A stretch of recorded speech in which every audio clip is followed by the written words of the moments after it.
Hello and welcome to Along the Way Life's Journey. I'm your host, Carl Buccellato. I'm going to try to bring you a series of 4 separate podcasts, each one featured around what I call generational wisdom.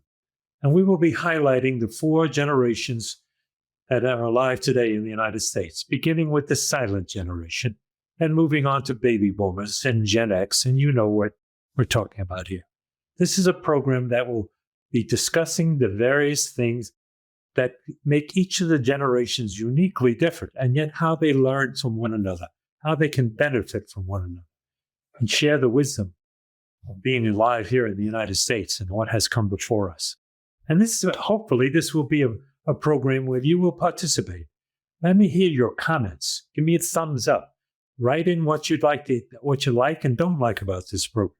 And if you have a comment to make about your story, please either write it in or do a short video and send it in to us, and we will put it on this program.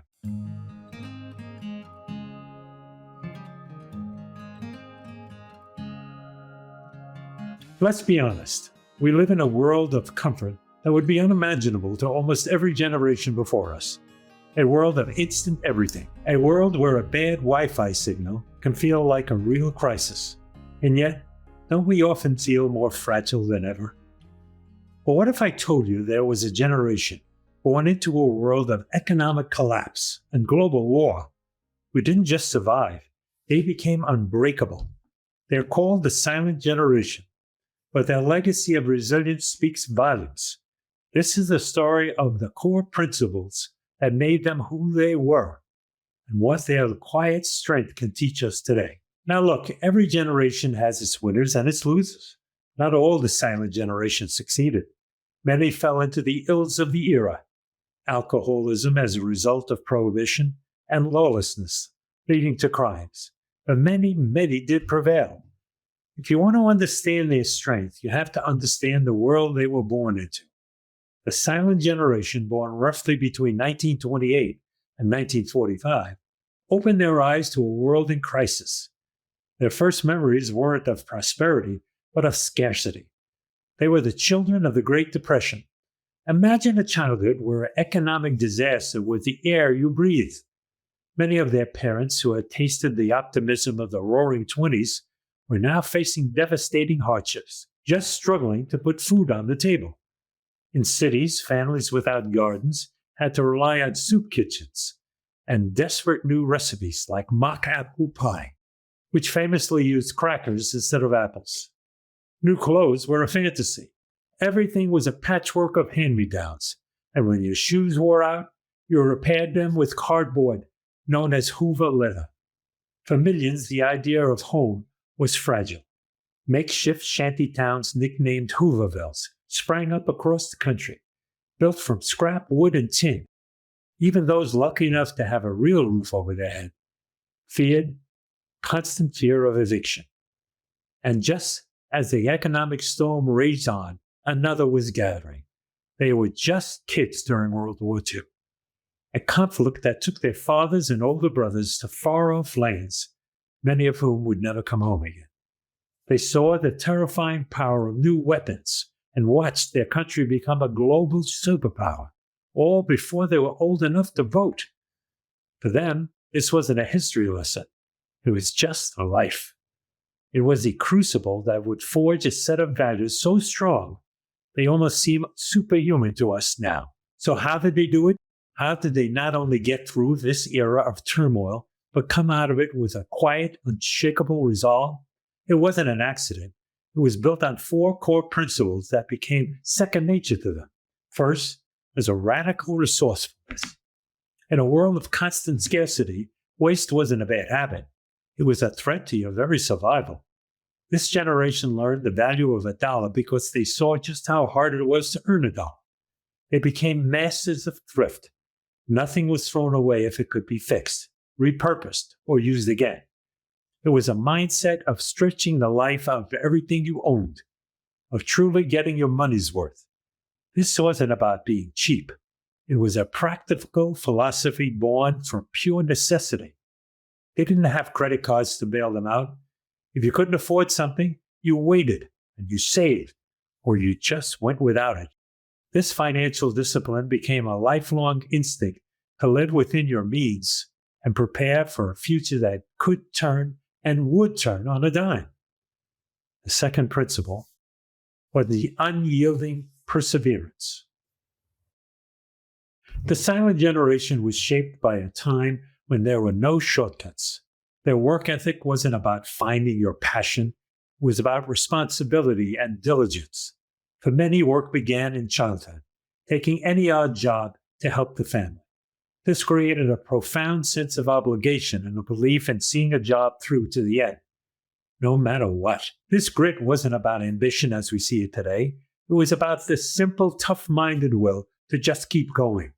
They learned to face adversity with stoic grace, to endure hardships without complaint, because complaining didn't fix the problem. It was still there. This perseverance bled into others of their defining traits: loyalty, honesty, and integrity. Having seen so much instability in their youth, they craved security and commitment. It's why so many of them stayed with one company throughout their entire career, believing in working within the system and earning rewards through a steady, dedicated effort. They were dependable because the world depended on them. Third core was the anchor of faith and the compass of man's spirit to survive and overcome. In a world where earthly institutions were failing, faith often became the last and strongest anchor. For many in the silent generation, religious belief wasn't just Sunday ritual. It was a daily source of strength and a moral compass. While the Depression challenged religious institutions financially, with donations plummeting, local churches and faith communities became crucial hubs for survival, operating soup kitchens and providing shelter. This experience forged a deep-seated loyalty to their beliefs. Faith provided a framework for their understanding. Their hardship, offering hope that their austerity and poverty had a purpose, and reinforcing their values of perseverance and community. It was a quiet internal wellspring of resilience that helped them navigate a world of profound uncertainty. The final and most important principle was the strength of the unit, family or social group. In an age before government safety nets were widespread, your real insurance policy was your family and your community. The silent generation learned to lean on each other to get through the storms of life. The focus was less on individual selflessness and more on the well-being of the group, which they were part of. This fostered a powerful sense of unity and a willingness to put the mutual needs of others before their own. They understood that true success wasn't about just what you accomplished for yourself, but about how you lifted up the people around you. It was a simple, profound idea. We're all in this together. Those experiences, the depression, the war, the constant uncertainty, could have broken them, but instead it forged them. It created a generation with a unique and powerful mindset. They are called silent for a reason. Raised in a time when children were often told to be seen and not heard, and coming of age in the conformist 1950s, they weren't a generation of loud protesters. These proud people valued humility and discretion, but their silence should never be mistaken for weakness. It was the silence of quiet confidence, the silence of people who had faced the worst and knew, deep down, they could handle whatever came next. They had a tough-it-out attitude, a belief that you carry your burdens with grace. It wasn't about burying your feelings, but about an incredible ability to get back up on your feet after you've been knocked down, to see challenges not as roadblocks, but as part of the journey. This is the core of their unbreakable nature. Their achievements were staggering. They were the builders of post-war prosperity, the creators of rock and roll, my music, the first to step foot on the moon, and they formed the backbone of the civil rights movement, serving as key activists and organizers. Yet they often avoided the spotlight, believing that character is defined by what you do, not what you say. They were living proof that hardship doesn't have to destroy you. It can build your character and forge a strength you never even knew you possessed. So why should we care about a generation born almost 100 years ago? The answer is simple. It's everything. We live in a world of overwhelming choice, endless information, and anxieties they could never have imagined. We talk a lot about modern fragility, a feeling that we're not equipped to handle the pressures of our own time. When we look in the mirror, we often see the stress of our fast-paced world.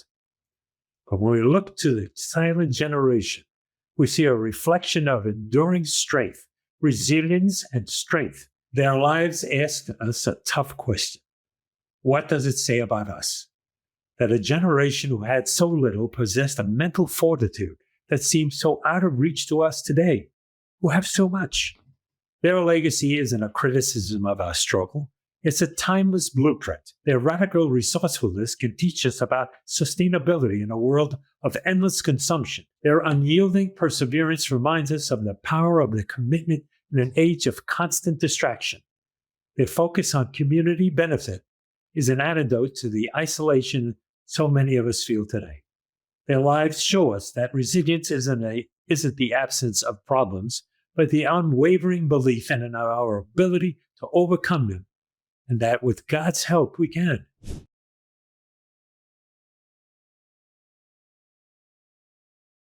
Hello and welcome, Zig. So happy to have you with us today.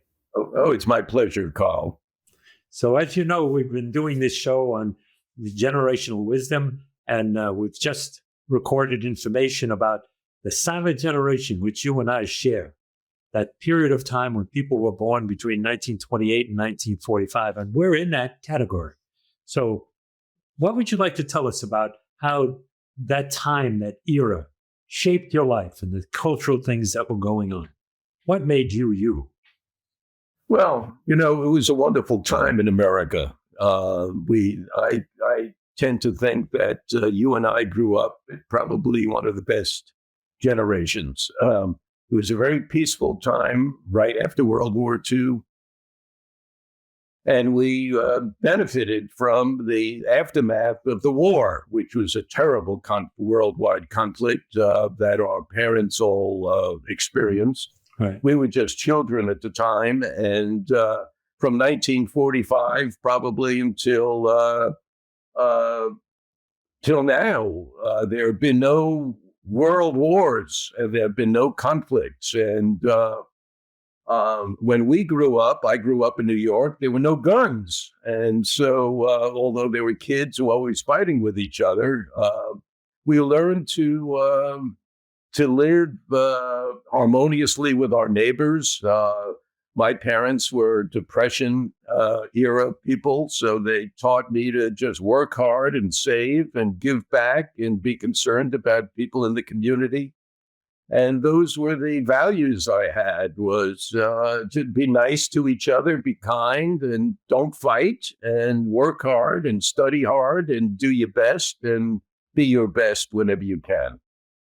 And I think that's the common thread that we hear among our generation over and over again, that we were taught by a generation that didn't have anything, to respect everything that you get, to pay attention to it and treasure the fact that you have something, and be respectful to one another. Have great respect for your elders and for this wonderful country that provided so much for us.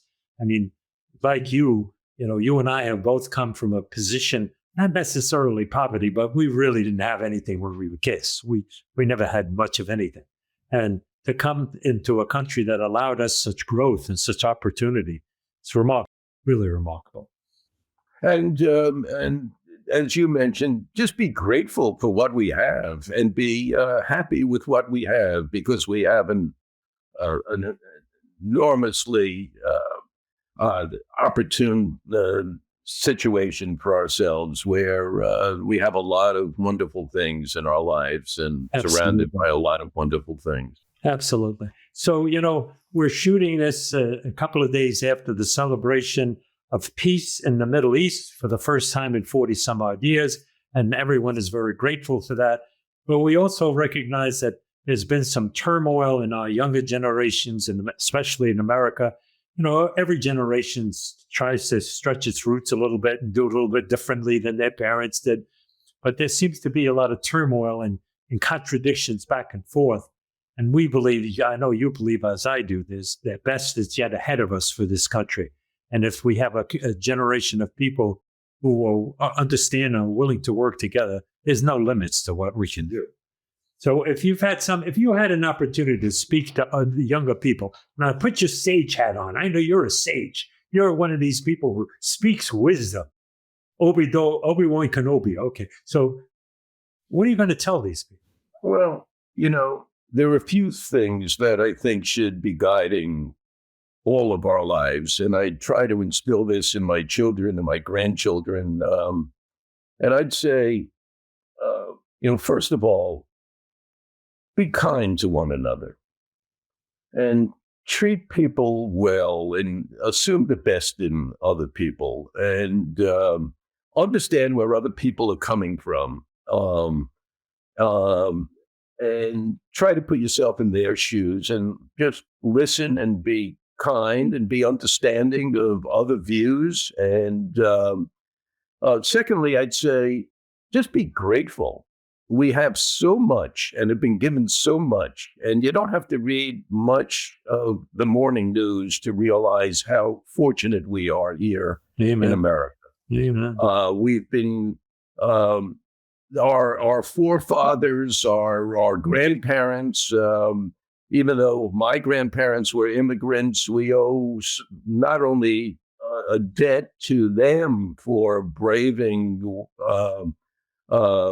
being brave enough to come here and establish themselves in this country, not for their benefit, but for our benefit, for the benefit of future generations. Right. And then, of course, all of the people who settled in America and made it great to begin with. And so we have to be kind, we have to be grateful, but we also have to understand that this is a fragile situation that we're in. Our society, our democracy was hard fought, and it's just a brilliant, they call it an experiment, but it's now 250 years old. Right. And it's up to us to preserve that, to preserve the freedoms that we were afforded, that we all have living so peacefully in this country.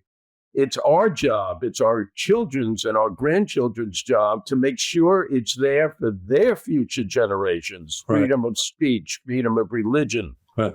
Freedom to write and speak and say what you want and do what you want and be. I mean, we've been afforded, Carl, you and I, this enormous opportunity that we would never have had in any other society in any other time in the world. Right. Where if we work hard and we're determined and my own philosophy is just be nice to people. You can do exactly what you want to do and get as far as you possibly can, which is just a marvelous environment for all of us. So preserve it, be nice to people, be grateful for what we have, and don't lose this great, great democracy that we have. I completely agree. I hear people arguing over things that, they're important to discuss, but they're not so much important to argue over. They are important to discuss, to find common ground, and to Absolutely. understand that when you peel away the onion skin, we're all the same. We're this homogenized group of people from all over the world that have come together and made this great experiment work. And we're the generations that got the benefit from it. But Absolutely. Each one of us has a responsibility to keep it alive, to keep it going. And that happens by, what does it say on a dollar bill? E pluribus unum, right? Right. And that's what we have to remember. We must remember that we are one people, not divided. Not divided. So this is, ladies and gentlemen, you've just heard my dear friend Sig here mention the word kind and nice a few times. That's a plug for his book. He wrote a book called Kind, and it's great. You can get it from Amazon, but it'll all be in the show notes. You'll know it again. Well, there's two things you can get from Amazon. One is the book, It Pays to Be Kind. And the second is my film is now available on Amazon called Grit and Gratitude. And just download it from Amazon. I think you'll enjoy it. And if you do, just drop me a line and tell me how much you enjoyed it. We'll give you a thumbs up. I didn't even realize that film was out there.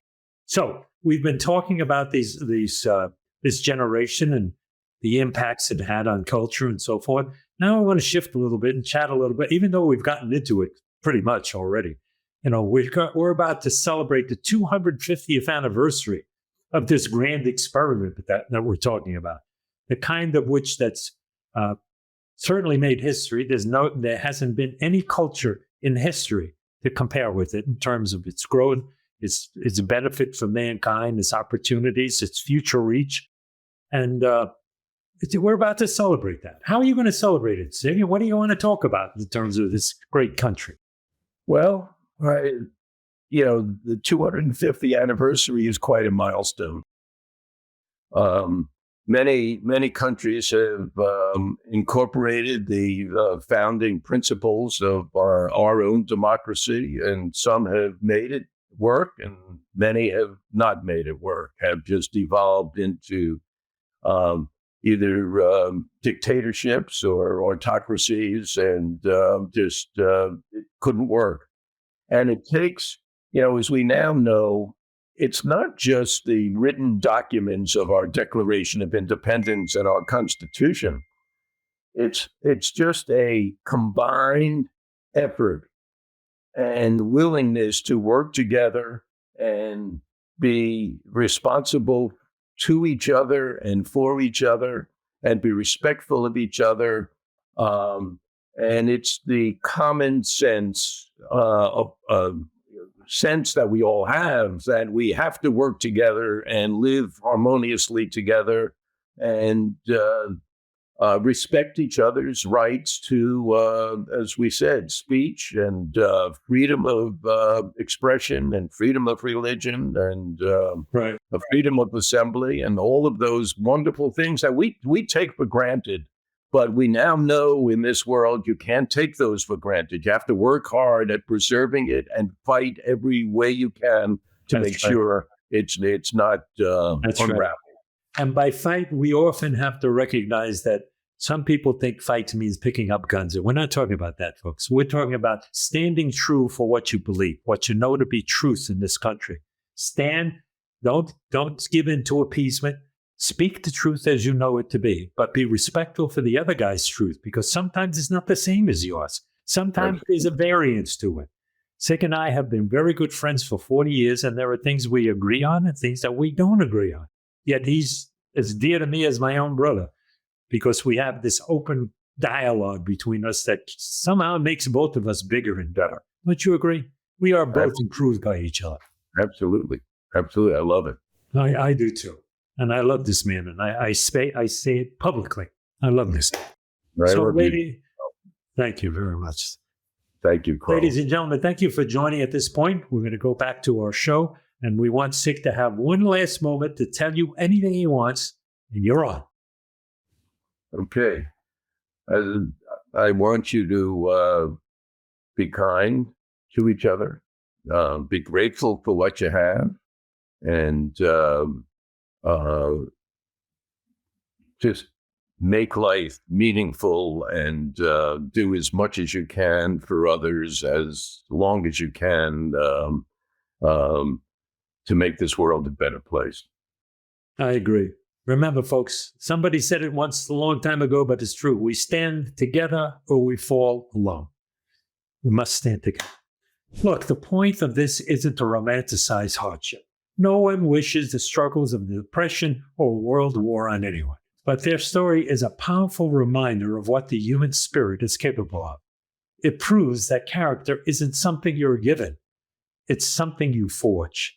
It's built in the fires of adversity through conscious choices to be resourceful, to preserve, to support one another, and to carry on with quiet dignity. They weren't unbreakable because they were perfect. Surely no one is. They were unbreakable because they had been broken and put themselves back together again, stronger than before, like the phoenix bird. Their legacy is more than just a history lesson.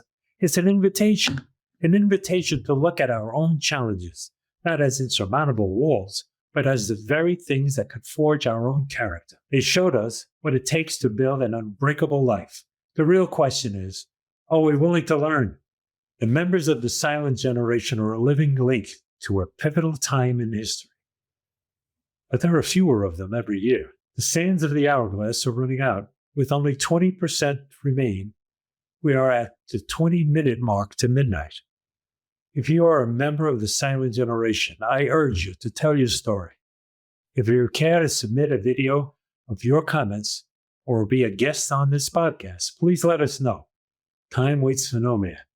If you have a parent or grandparent or neighbor from this generation, their stories are treasures. Share a lesson you learned from them in the comments below. Let's make sure their wisdom isn't silent, but echoes for the generations to come. Well, that's all I have to say today, folks. This is my story, and I know that you have your own story to tell. This has been the story, as I've said over and over again, we all have our own stories, but this has been the story of my generation. I was born in the early 1940s, during the World War II, and I grew up through all of that period of time that I just quoted. And I lived through the paradigm shifts and changes of the late 20th century. I know full well what it means to be hungry. I know full well what it means to be diligent and to pick yourself up after being broken and work hard and go at it. But more than anything else, I know what it means to know that my God is there for me and helping me through this and never leaving me alone. And I hope you know that as well. So I encourage you, tell your story. Tell it to everyone you know. Write it in. Give us a thumbs up if you like it. And I know that you will benefit and others will benefit from hearing your story. Next week, or in the next episode, we'll be talking about the baby boomer generation. That's the next generation in the line. So I encourage you, take part. Be part of this process. Tell us what you think. And I tell you what I tell you every week. Get somebody you know today. Get them in a big bear hug. Tell them you love them. Tell them you love them. It may be the only time they hear those words. And I know God loves them. I'm quite sure of that. And I know He loves you, and He loves me, and He loves this great big generation I've been talking about. So thank you for participating, and God bless.